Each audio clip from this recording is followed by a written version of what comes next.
Hello everyone. In this video I am going to talk about operational definition. Operational definition जब हम research करते हैं तो उसमें हमें ये लिखनी होती है. So operational definition क्या होती है? Let's see. An operational definition allows a researcher to describe in a specific way what they mean when they use a certain term. देखो, जब हम रिसर्च करते हैं तो हमारे पास कुछ वेरिएबल्स होते हैं जिन पर हम रिसर्च करते हैं. तो उन वेरिएबल्स का मतलब क्या है?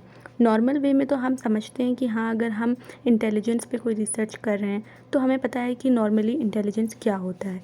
लेकिन रिसर्च करते टाइम हमें अपने वेरिएबल को डिफ़ाइन करना होता है कि हम इंटेलिजेंस पे अगर रिसर्च कर रहे हैं तो उस इंटेलिजेंस का क्या मतलब है.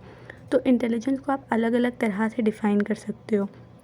ठीक है, इतनी सारी थ्योरीज़ हैं. किसी की थ्योरी पे डिफ़ाइन कर सकते हो कि अगर हम इंटेलिजेंस पे रिसर्च कर रहे हैं तो हमारे लिए इस रिसर्च के लिए इंटेलिजेंस स्टर्नबर्ग की थ्योरी की जो इंटेलिजेंस उन्होंने डिफ़ाइन किया है वो है इसका मतलब.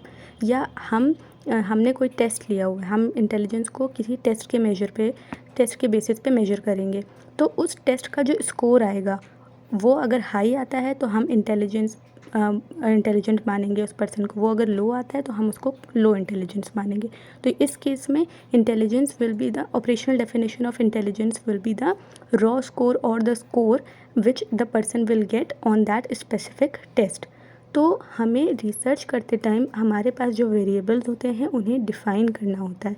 मान लीजिए अगर हम स्पिरिचुअलिटी को लेकर कोई रिसर्च कर रहे हैं तो हमें ये स्पेसिफाई करना होगा कि स्पिरिचुअलिटी का क्या मतलब है. एग्जैक्ट हमें जो टेस्ट टेकर है जब वो टेस्ट करे तो उसके दिमाग में ये चीज़ होनी चाहिए कि वो स्पिरिचुअलिटी की क्या बात हो रही है, क्या मतलब क्या है स्पिरिचुअलिटी का. ओके, सो ये कॉन्क्रीट और मेजरेबल होती है. इसका मतलब कि जब आपने ये चीज़ डिफ़ाइन कर दी कि हाँ, आप इंटेलिजेंस को स्टर्नबर्ग की थ्योरी के अकॉर्डिंग मेजर कर रहे हो या एक टेस्ट के स्कोर के लिए मेजर कर रहे हो, ये जो स्कोर आएगा वो है इंटेलिजेंस. तो ये कंक्रीट हो गया और आप इसको मेजर भी कर सकते हो. ठीक है, जो भी आपने टेस्ट दिया है हम उसे दोबारा से लगा के उसको मेजर कर सकते हैं. उसके बाद defining variable in this way allows other people to see if the research has validity. अगर आपने अपने रिसर्च में ये बात नहीं बताई है कि आपने जो वेरिएबल्स हैं उसको किस तरीके से डिफ़ाइन किया हुआ है, तो कोई दूसरा जब उस रिसर्च को करना चाहेगा तो वो उसे कैसे करेगा. उसे उस वेरिएबल का मतलब पता होना चाहिए. मान लीजिए अगर आपकी रिसर्च में आपने अचीवमेंट मेजर किया, ठीक है, आपने तो उसको क्लासरूम अचीवमेंट मेजर करा, बट कोई दूसरा अगर आपकी रिसर्च को रेप्लिकेट करेगा, कॉपी करेगा, तो वो उसे ये बात पता होनी चाहिए कि यहाँ पे आपने जो अचीवमेंट मेजर किया है वो भी वही अचीवमेंट मेजर करे, वो भी क्लासरूम अचीवमेंट को ही मेजर करे, ना कि पर्सनल अचीवमेंट को या प्रोफेशनल अचीवमेंट को. तो अचीवमेंट कई तरीके से डिफ़ाइन किया जा सकता है. आपने उसको अपनी रिसर्च में किस तरीके से डिफ़ाइन करा है तो वो बताना is called operational definition. I hope it is clear. अब हम ऑपरेशनल डेफिनेशन क्यों बनाते हैं? To know exactly what researchers are talking about when they refer to something. तो अगर वो अपनी रिसर्च में इंटेलिजेंस की बात कर रहे हैं तो उन्हें ये चीज़ बतानी होगी कि वो उस वर्ड से क्या समझ रहे हैं, और दूसरों को भी ये आसानी होगी कि जब वो उसको पढ़ेंगे उनकी रिसर्च को तो उन्हें भी ये बात समझ में आएगी कि हाँ, इस वेरिएबल का यहाँ पर ये मतलब है. ठीक है, अब जैसे एक टर्म होता है पॉपुलेशन. तो पॉपुलेशन हम नॉर्मली क्या बोलते हैं उसको? जनसंख्या. लेकिन जब हम रिसर्च में पॉपुलेशन की बात कर रहे होते हैं तो वो एक अलग कॉन्सेप्ट हो जाता है जिसमें से हम सैम्पल ड्रॉ करते हैं. तो वर्ड एक ही है लेकिन रिसर्च में उस वर्ड को किसी दूसरी तरह से डिफ़ाइन किया गया है. तो that word will become the meaning of that word will become operational definition. उसके बाद आपकी रिसर्च की वैलिडिटी है या नहीं है ये पता करने के लिए भी ऑपरेशनल डेफिनेशन ज़रूरी होती है. कि मान लीजिए आपने ये बोल दिया कि हम ये मेजर कर रहे हैं, इंटेलिजेंस मेजर कर रहे हैं, तो वैलिडिटी का मतलब क्या होता है कि आप जो चीज़ मेजर कर रहे हो, आपका टेस्ट, आपकी रिसर्च भी वही चीज़ मेजर कर रही हो. तो ये कैसे पता चलेगा? जब कोई दूसरा आपकी रिसर्च को करेगा और वही सेम रिज़ल्ट पाएगा तो इसका मतलब होगा कि हाँ, आपकी रिसर्च वैलिड थी. लेकिन अगर उसको ये बात पता ही नहीं होगी कि आपने अपने रिसर्च में उस वेरिएबल को कैसे डिफ़ाइन करा है, तो वो उसको अगर करेगा भी तो वो दूसरी तरह से डिफ़ाइन कर सकता है और उससे आपकी जो रिसर्च है उसकी वैलिडिटी पे क्वेश्चन मार्क लग सकता है। तो दूसरे को रेप्लिकेट करने के लिए भी आपका मतलब पता होना चाहिए कि वो जो रेप्लिकेट कर रहा है वो सही रेप्लिकेट करे, सही कॉपी करे, तभी आपकी रिसर्च को वैलिड माना जाएगा अगर उसका रिज़ल्ट भी सेम आता है तो। देन अगेन रेप्लिकेबिलिटी में आई हैव टोल्ड कि जब कॉपी करेंगे तो पता होना चाहिए कि क्या कॉपी कर रहे हैं। अचीवमेंट को मेजर अगर कर रहे हैं तो हमें पता होना चाहिए कि हाँ उसने अचीवमेंट को ऐसे मेजर किया तो मुझे भी ये मेजर करना है, तभी हमें वो रिज़ल्ट मिलेगा। अगर वो अचीवमेंट को किसी और तरीके से मेजर करता है तो उसे वो रिज़ल्ट नहीं मिलेगा। देन जनरलाइजेबिलिटी का मतलब है कि जब हम रिसर्च करते हैं तो जो भी हमारे रिसर्च का रिज़ल्ट आता है उसको हम जनरलाइज कर देते हैं फुल पॉपुलेशन पर। तो हमें ये बात पता होनी चाहिए कि हमने जो रिज़ल्ट हमारा आया है वो उसको जनरलाइज़ करें किस पॉपुलेशन पे जनरलाइज़ करेंगे। अब मान लीजिए अगर हमने ये रिसर्च के किसी रिज़ल्ट में हमने ये पाया कि अडल्ट जो होते हैं वो विद एज अडल्ट स्पिरिचुअल होते हैं, ठीक है। तो अब यहाँ पे अडल्ट का क्या मतलब है?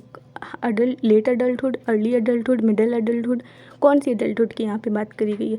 तो रिसर्चर को ये बात बतानी पड़ेगी कि अडल्टहुड का मतलब क्या है, कौन से अडल्ट की बात यहाँ पर करी गई है, तभी हम उसको जनरलाइज़ कर पाएंगे। अगर उसने मिडिल की बात करी तो हम उसको ऑल ओवर पूरे मिडिल अडल्ट पे जनरलाइज़ कर पाएंगे। तो इसलिए उस वर्ड का मीनिंग क्लियर होना ज़रूरी होता है ना। एग्जाम्पल के लिए अगर हमारी हाइपोथेसिस है the incidence of addiction will increase with age, हमारे पास यहाँ पे दो वेरिएबल हैं, एडिक्शन और एज। तो एज को अब आपने किस तरह से डिफ़ाइन करा है अपनी रिसर्च में, ठीक है। आपने एज को डेज़ में काउंट करा है, मंथ्स में काउंट किया है या ईयर्स में काउंट किया है, ठीक है। तो अब अगर यहाँ पे हम बोले कि एडिक्शन जो है वो इंक्रीज़ होता है एज के साथ, तो कौन सी एज के साथ, हर महीने या हर ईयर, कौन सी एज के साथ, ठीक है। तो ये आपको स्पेसिफाई करना होगा। उसके बाद एडिक्शन है, आप एडिक्शन को किस तरीके से डिफ़ाइन कर रहे हो कि एडिक्शन का क्या मतलब है। जो सिम्टम ऑफ विड्रॉल होते हैं उन सिम्टम्स के बेसिस पे आप डिफ़ाइन कर रहे हो कि जब कोई एडिक्शन छोड़ने की कोशिश करता है तो उस टाइम पे जो सिम्टम्स होते हैं उस बेसिस पे आप डिफ़ाइन कर रहे हो, या जो DSM-5 ने जो कैटेगरीज़ बताई हैं, जो DSM-5 ने क्राइटेरिया बताया है उस बेसिस पे आप एडिक्शन को डिफ़ाइन कर रहे हो। तो एडिक्शन का यहाँ पे क्या मतलब है, तो वो आपको डिफ़ाइन करना होगा and that will become your operational definition. उसके बाद there is a positive correlation between spirituality and quality of life, ठीक है। तो यहाँ पे हमारे पास दो वेरिएबल हो गए, स्पिरिचुअलिटी और क्वालिटी ऑफ लाइफ। अब स्पिरिचुअलिटी को आपने अपनी रिसर्च में किस तरह से डिफ़ाइन किया, आप कौन सी स्पिरिचुअलिटी को मेजर कर रहे हो। बहुत तरह की होती हैं कि आप रिलीजन के अंदर स्पिरिचुअलिटी, जो रिलीजियस स्पिरिचुअलिटी होती है उसको मेजर कर रहे हो, ये जो आउट ऑफ रिलीजन स्पिरिचुअलिटी होती है तो उसको मेजर कर रहे हो, ओके। तो क्वालिटी ऑफ लाइफ दूसरा वेरिएबल है। अब हमारे क्वालिटी ऑफ लाइफ के कई सारे डायमेंशन हो जाते हैं, पर्सनल, प्रोफेशनल, सोशल, ठीक है। तो आप कौन सी क्वालिटी ऑफ लाइफ को मेजर कर रहे हो, WHO ने जो कैटेगरी बताई है, डेफिनेशन बताई है क्वालिटी ऑफ लाइफ की, उसके बेसिस पे कर रहे हो, ठीक है। So that will become the operational definition जब आप अपने इन वेरिएबल्स को डिफ़ाइन करोगे। उसके बाद है कि आप ऑपरेशनल डेफिनेशन को कैसे फॉर्म करते हो। तो फॉर्म करने के लिए कोई हार्ड एंड फास्ट रूल नहीं है, इसके अलग अलग लोगों के लिए ये अलग अलग हो जाती है, ठीक है। आप अगर एक पर्टिकुलर रिसर्च कर रहे हो इंटेलिजेंस को लेके तो आप उसको अपनी तरह से डिफ़ाइन कर सकते हो, कोई दूसरा कर रहा है तो वो उसे किसी दूसरी तरह से डिफ़ाइन कर सकता है।